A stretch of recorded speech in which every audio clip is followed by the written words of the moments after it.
Hi guys, welcome back to From the Sideline podcast with Francis. And Peter, and today we have our first episode in a long time, and we're coming back. We're going to start off talking about the Euros, and then the Copa America, and then maybe a little Ballon d'Or discussion, and then we're going to move over to the MLB and the Mariners, and then we're going to finish off with the NBA draft and Bronny.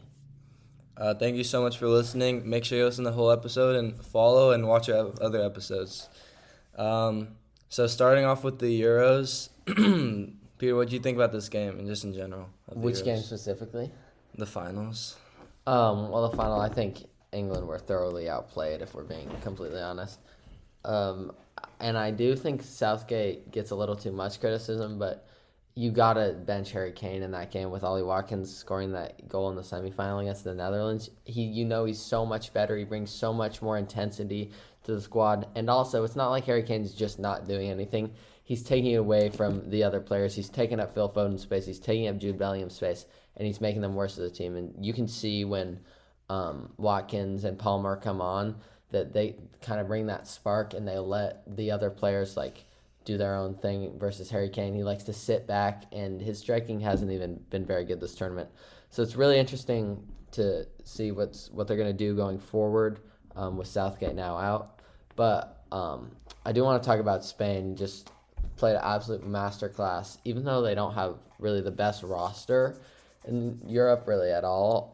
But their players that they do have been playing great that haven't really been having great club seasons, like Cucurella and Carvajal, but he did have a good club season. But he's saying that he really picked it up this tournament, and it was really impressive to see how well they all work together. They play such a fast, entertaining style of soccer. And, of course, Lamine Yamal and Nico Williams are just brilliant. Definitely the best team of the tournament won. Their path to the finals was, crazy. It was, it started out Italy. Yeah, Italy and then France, England. And then England kind of had a Mickey Mouse run to the finals. But for sure. Yeah, Spain, they beat all the best teams. Oh, and they beat Germany. They beat all the best teams in the Euros this year, and I mean it was just very deserving for them to win it. But I don't think that on paper they were the best team in no means, because I don't think anybody predicted them to win the Euros this year at the start. I agree. And their roster, you can just look at them on paper before the Euros, not knowing what how they performed in the Euros. This roster's not that great compared to some of the other rosters. People were saying that this roster is worse than, England and France's benches. But now, obviously, I don't think that's true. And Portugal. But, I mean, I think by far England has the best team on paper in this tournament. And I think they have the best team on paper in the world. But Spain is obviously just the better team, chemistry-wise and coaching-wise. You can see how De La Fuente, their manager, really, puts his team together and utilizes their skills really well, which Southgate didn't do. I think Southgate was the main reason why England didn't win this tournament, because he was playing too reactive to the other teams with the substitutions, and he was just playing way too passive. And, putting Foden on the wing was not a good play. And like Peter said, pushing Harry Kane, making him use up the midfielder space. Ollie Watkins definitely deserved a start. So did Cole Palmer. And yeah, now that Southgate's out, I'm really excited to see what England does. Okay. Who do you think was a really big standout team from the Euros, or a standout player specifically? Standout player, I don't want to go with someone from Spain. I'm going to go with Musiala.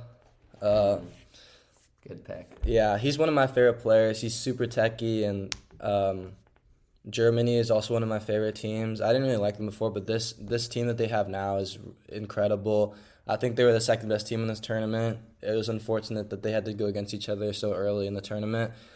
That would have been my finals, I think, the two best teams, Germany and Spain.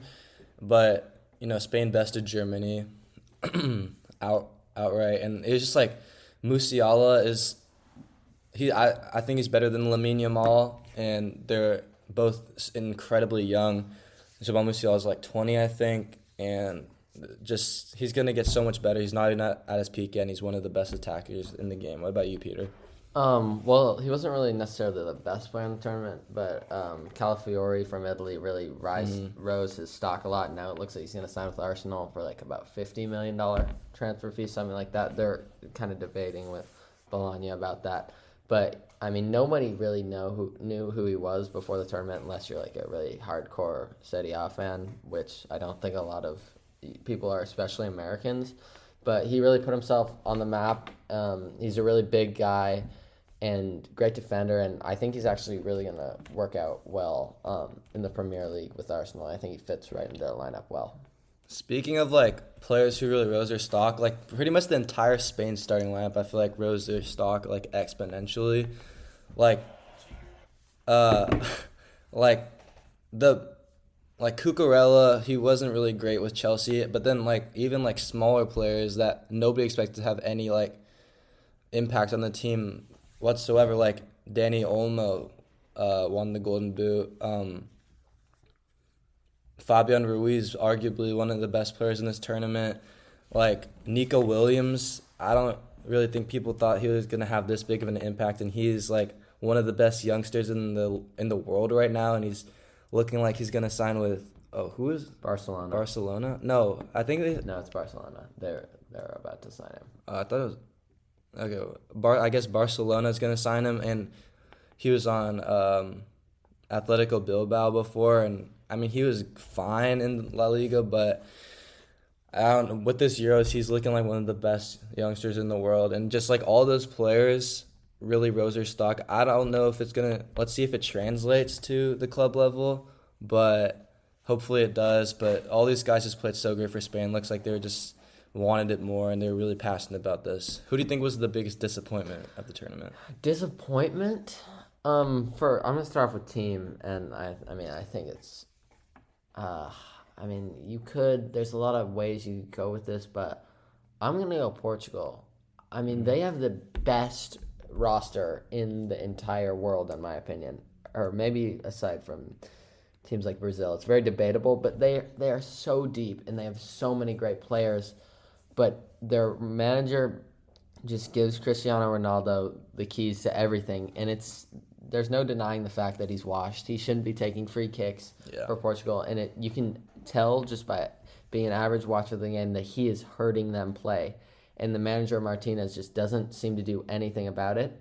And you can't expect to win with a 39, 38-year-old washed striker trying to carry you all the way. They have so many great players, and they need to have a new manager that's able to utilize them because they were just squeaking by. They lost 2-0 to Georgia, which, I mean, it's just inexcusable if you have a roster that good.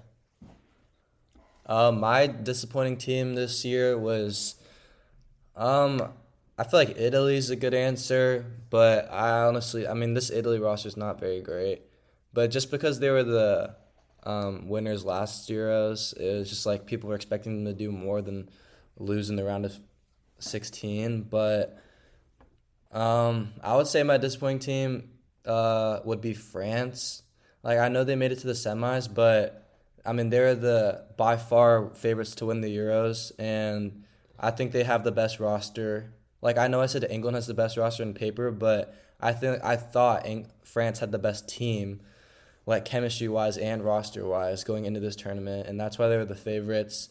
And also my easy answer, very disappointing player was Kylian Mbappe. He was just terrible. I think he had one goal, and it was a penalty throughout every single game, and he's supposed to be the best player in the world. I mean, just this France team was really disappointing, and Kylian Mbappe has to do more in the World Cup in 2 years.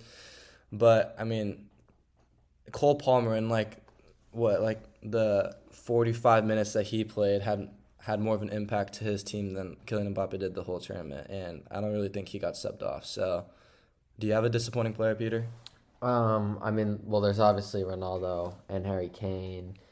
So I'm kind of going to pick between those two. And I know I already talked about it earlier, so I'm going to be kind of brief. But Harry Kane is a liability to the England team. He should not be starting at all. He's slow, and he hurts his teammates. That's the bottom line. You can't start a guy like that. And I think the final really proved that. And the next manager going forward should be starting on Ollie Watkins or should be starting Ivan Toney, because they bring everything that Harry Kane does not bring to the game. Like the lack of speed combined with his ball striking regressing is just, there's no benefit in having him in at all. Yeah, Ollie Watkins definitely deserves a start. I also wanted to say Phil Foden was really disappointing. I know that Southgate wasn't putting him in a position to really succeed that much, but he's the Premier League player of the season, and he's playing that bad. I mean, I know Pep Guardiola's system really puts him in a position to thrive, but he can't be playing that good for his club and then not have any impact to, like, he had zero impact to England this Euros at all. He had very little touches, and he wasn't. There was one game, I think the semifinals. Oh yeah, he actually had some good shots, and he was first half he was good moving the ball up well. But besides that game, he was pretty non-existent. So I just want to put that out there. Phil Foden was very disappointing. People were thinking he could be a Ballon d'Or shout. Speaking of the Ballon d'Or, who do you got? I mean, after the Euros, I think it's Rodri here. This is one of the weakest Ballon d'Or races in a while, and I think everybody can agree with that. But playing so well and playing for Manchester City as a club is always going to be acceptable, and then winning the Euros on top of that, being their best player, conducting their attack, and being a good defender, he's just such a well-rounded player, and I think it's a pretty easy pick. Yeah, I would also have Rodri. He was the player of the Euros. He won that award, and he went off. And I just want to say, Spain, just how good they are. They lost their best player in the 45th minute, and 2 minutes later they scored their goal. It just shows how unfazed they were and how composed of a team they were and how confident they were. But Rodri is definitely my Ballon d'Or shout. Like Peter said, Man City, they went to the... Oh, no, they weren't in the Champions League finals, but they were in the semifinals, and they're one of the best teams in the world. And then also winning the Euros and being the player of the tournament. He's just consistent, and he's consistently been the best player, he's been the best DM in the world for quite some time now. But being the best midfielder in the world has only really been this year, where he's been kind of like the consensus best midfielder in the world.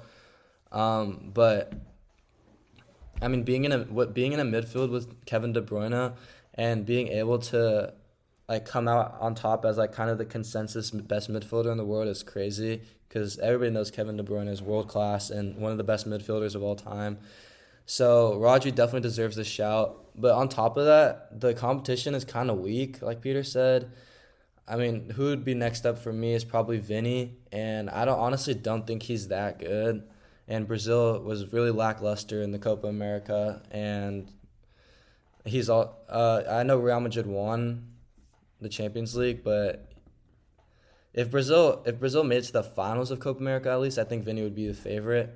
And then there's also Jude Bellingham, who was pretty lackluster for England, and then Phil Foden, who is just not in the race anymore. Yeah. Well, now I think we can move on to just straight up discussing the Copa America. Argentina won. I don't think it's that surprising. But first off, I just wanted to talk about how poorly this tournament was run by CONMEBOL. The stadium security, obviously everybody saw in the final, was just disgraceful. They let the fans in. They let the fans break into the stadium, and delayed the kickoff for 2 hours. It's just absolutely ridiculous that is able to happen in a country like the USA, where we have so much money and so much security. And then obviously the officiating we saw in the USA versus Uruguay game. It was the worst refs I've ever seen, and that ref has been affiliated with. He granted a controversial penalty kick to Boca Juniors, the Argentinian team, a few years ago. And after the game, they found out that he had a ton of Boca Juniors jerseys in his car. So you just cannot have a referee like that reffing a huge Copa America game that is very important. It's just not allowed. Yeah, the officiating was bad. The organization was bad. And also, the fact that the USA is hosting the World Cup in 2 years, it's just not a good look. So they obviously need to tighten that up. Like Peter said, it was CONMEBOL's fault, but like also USA Security's fault. And I know CONMEBOL's not running the World Cup, but it just needs to get tightened up. That's just can't be allowed. I've never seen a stadium that torn up before to something like this.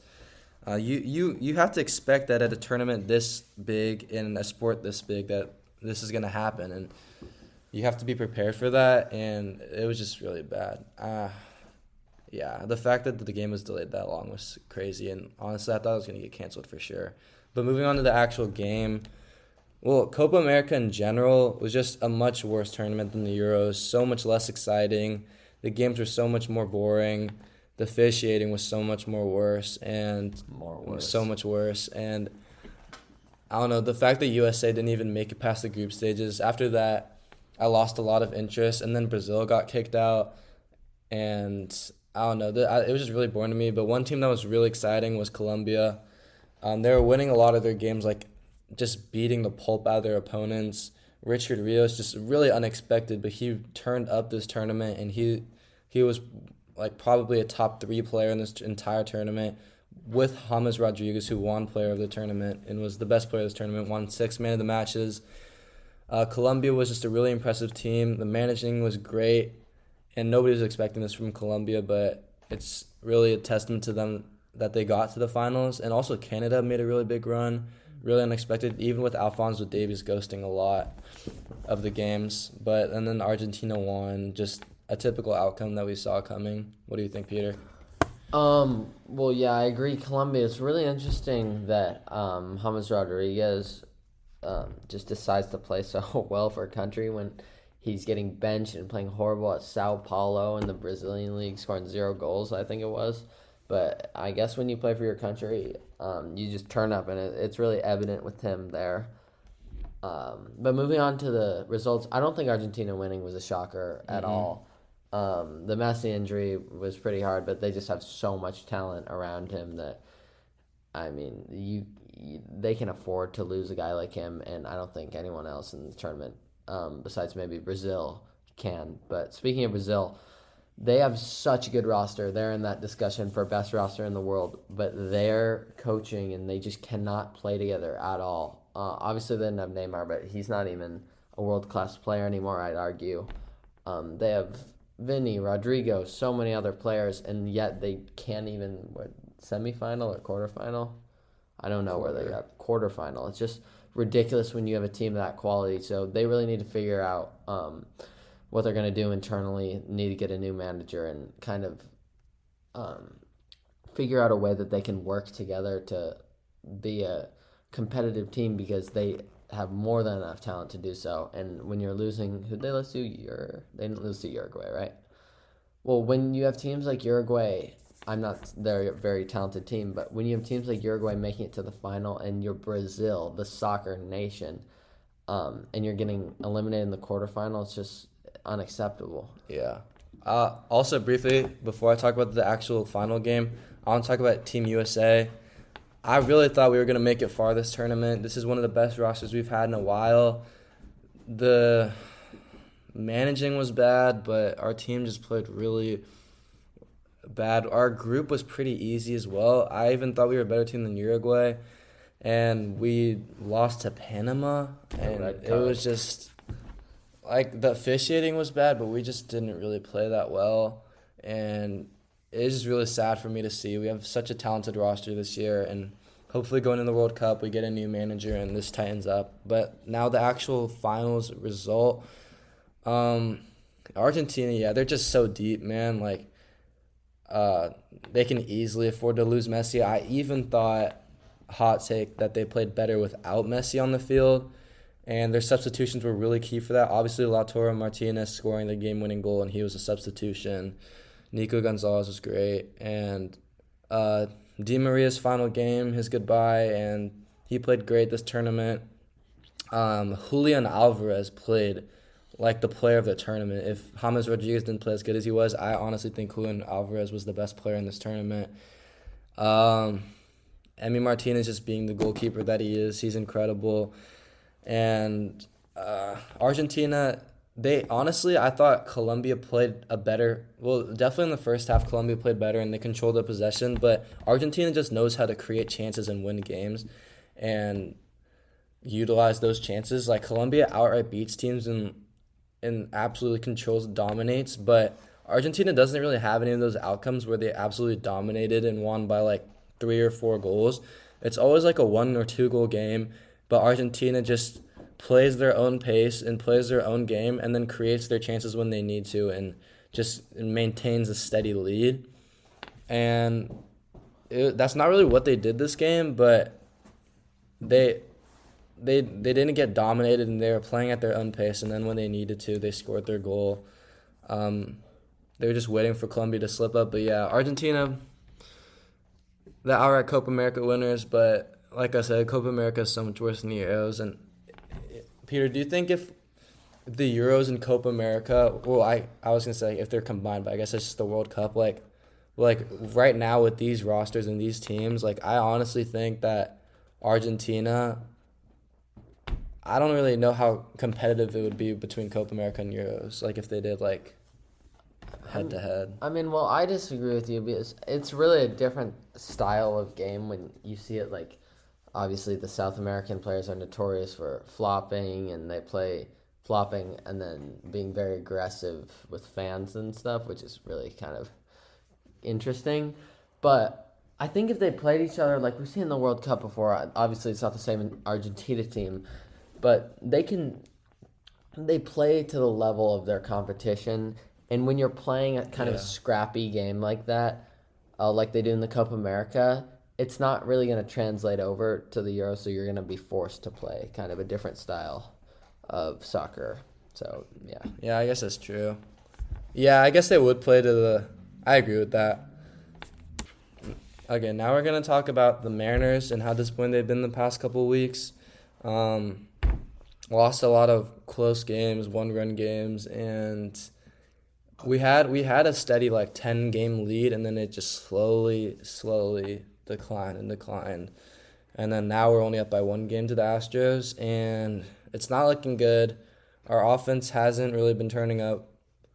Our pitching has just been consistent like always, but honestly, in some games it's been really bad. Like Austin Voth, he back-to-back games we were up, maintaining a steady like 1-2 run lead. And then he gives up 3 runs and then loses us the game in the final inning or the 8th inning. And it's just not okay for our relievers to come in like that and sell the game when our starters do so good. But, I mean, if something doesn't change or switch, then we really have a problem. And even if we do make the playoffs, we're definitely first round exits if we play like this. Yeah, I agree with Francis here. Well, the end of right before the All-Star break, which I think is very necessary and very good, that's happening right now. So we have a chance to reset. We saw the offense pick it up. We've seen Julio pick it up. He's on fire right now. But we're winning all 4 games against the Angels. We should have swept them, but we lost 3 of 4. Blew 3 games in a row. I don't know if it was in a row. We blew 3 games later, like 8th inning or 9th inning. It's just ridiculous. You cannot be doing that if you want to win your division, if you want to go to the playoffs. And combined with the horrible stretch they had before, the 5-15 in their last 20, this just cannot keep happening. And I think Jerry Dipoto needs to make a move. Before the trade deadline, probably like right after the All-Star break, or his job is going to be in jeopardy because you can't be, and I don't think anybody in the organization is satisfied with the level of performance the offense is putting out. And for that matter, the bullpen too. Obviously the starting pitching is the best in MLB still, but the bullpen has been blowing games. And when you have an offense like that, you can't have 2 big problems in one huge strong suit that keeps saving you. You need to kind of iron it out at least somewhat. Your offense can still be a little lackluster, or your bullpen can still be a little lackluster, but you can't have both just being horrible at the same time, and we've seen how that has affected the Mariners. Yeah, we have the lowest batting average in the league by a lot, and I saw a stat that we have the highest strikeout rate of all time out of any team ever, and I mean that's just not a good look. We're striking out at extremely high rates and just not producing on offense. And yeah, like Peter said, we need to make moves, but a lot of the rumors that I've seen haven't been like that exciting to me. The biggest name I saw was Jazz Chisholm, but I would not want to get Jazz Chisholm because I know we'd overspend to get him, and he's honestly like a barely above average bat. What do you want to say? Well, I have kind of 3 targets in mind for the Mariners. So I was discussing this with my dad and his friend, who are obviously super big, or not obviously, they're super big Mariner fans.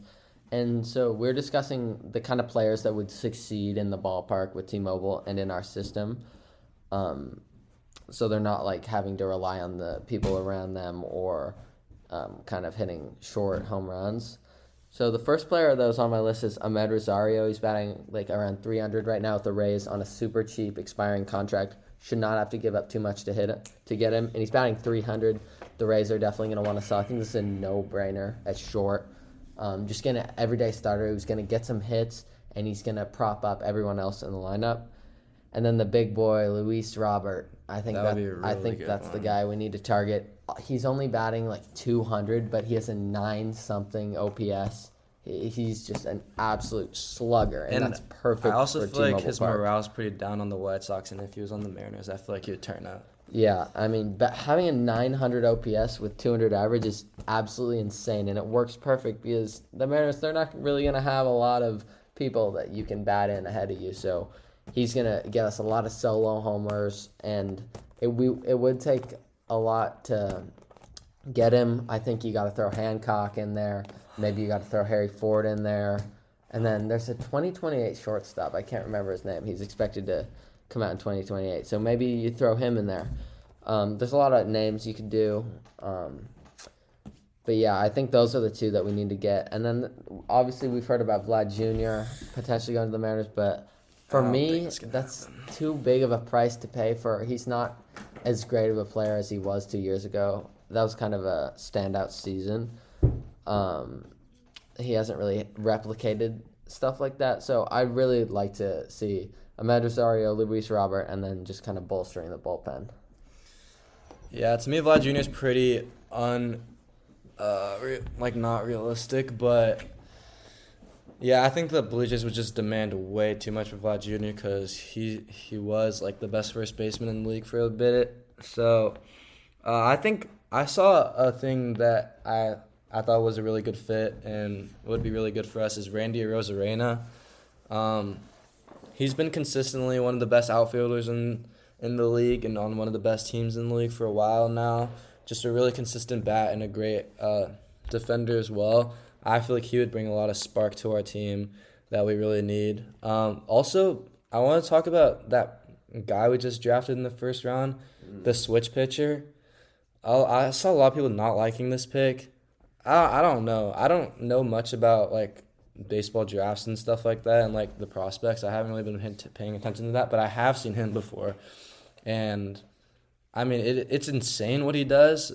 Well, I don't know really how well it's going to translate to the pro level, but it's exciting. I don't really care that much about the drafts though, unless we have like a top 5 pick or something. I'm not sure, but yeah, I don't know. I just wanted to put that out there.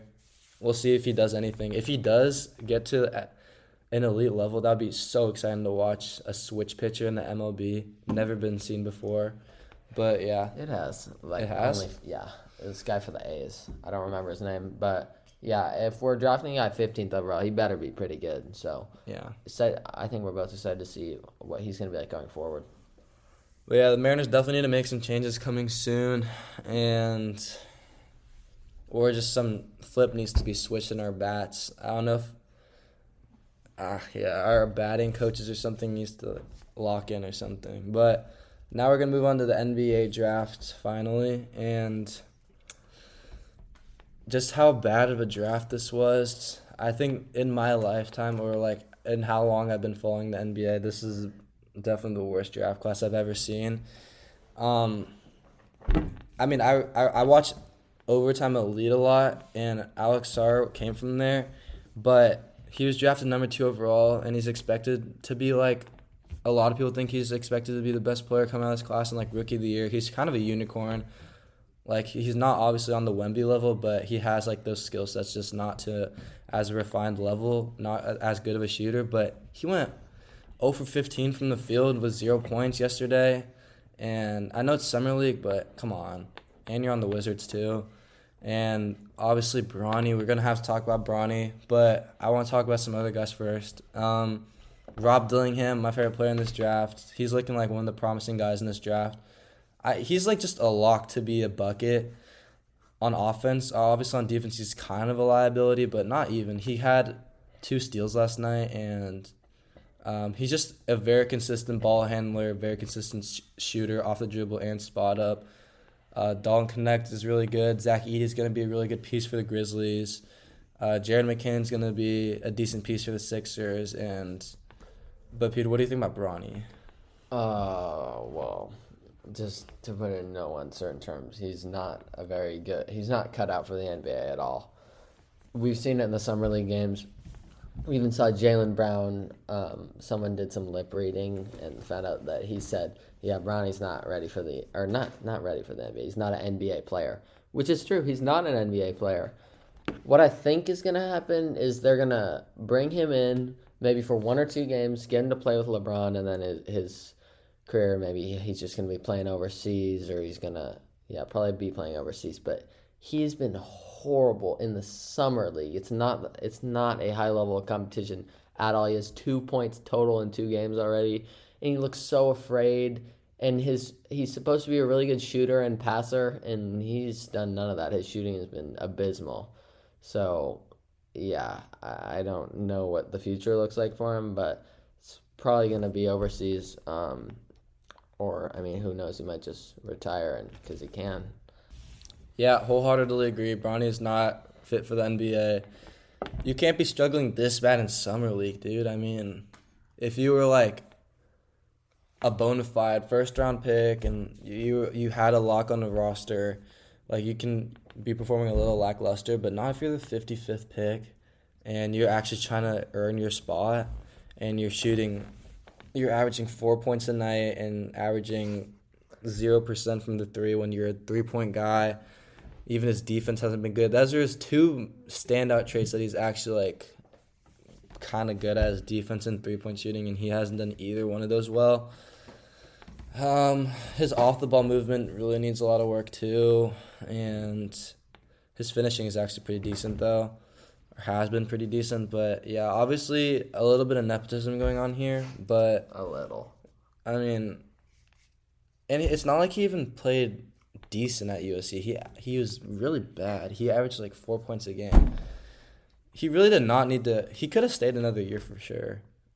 Was he one and done? Yeah. Yeah, like he had no reason to. Just such a stupid decision. I think it's because he wanted to just have a surefire make it to the NBA, but I don't know if it was that surefire. What a horrible. Well, obviously. He easily could have won undrafted. Obviously, Daddy wanted to make him go to the NBA. Well, I think LeBron really wants to play with Bronny before he retires, but I don't think. I know LeBron is going to retire soon, but I don't think he has any reason to. He's still like a top 10 player in the NBA at this age. I don't know his like personal levels and stuff, obviously, but just based off his skills, there's no reason for him to retire yet.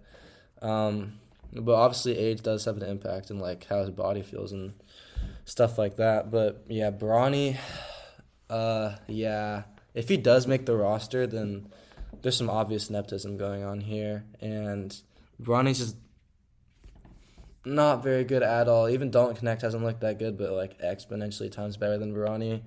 So yeah, I don't know. I like Bronny as a person, and he's a pretty good player, but I hope he does well in the G League or wherever he decides to go, overseas or something.